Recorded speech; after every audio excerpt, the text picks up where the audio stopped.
What is the stock market? This is Jimmy. Jimmy is from Miami. Jimmy is a baseball fan and has a huge baseball card collection. Jimmy, the smart boy that he is, realizes that his card collection is very valuable, especially since his Derek Jeter card has skyrocketed in value. Jimmy wants to sell his cards to buy a new skateboard. Jimmy figures his best bet is to set up shop at the local flea market, which is a place where buyers and sellers meet to exchange goods.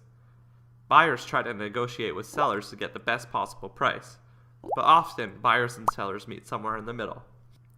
Mike, a huge sports fan, spots the Jeter card and asks little Jimmy what the price is.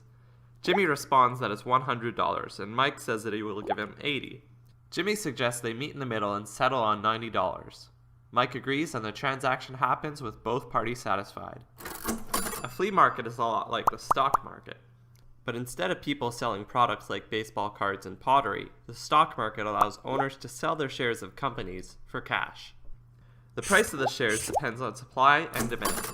How many people want to buy that stock versus how many people want to sell it. Often, just like in the flea market, buyers and sellers meet in the middle.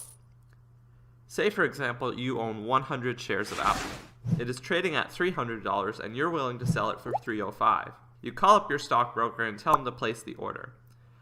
The broker won't sell the shares until a buyer is willing to meet the asking price of $305.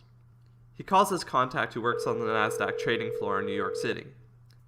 Every company on the NASDAQ has a stand where they are selling shares of their stocks. Buyers come to the stand and post their bid, which is the price they are willing to pay. If there are no buyers at that price, the seller can drop the price or the buyer can increase their bid. The stock market is made up of transactions like these which happen millions of times a day in thousands of publicly traded companies.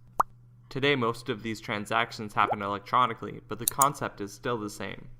Just like Mike bought the Derek Jeter card from Jimmy at the flea market, you can buy stocks from publicly traded companies on the stock market.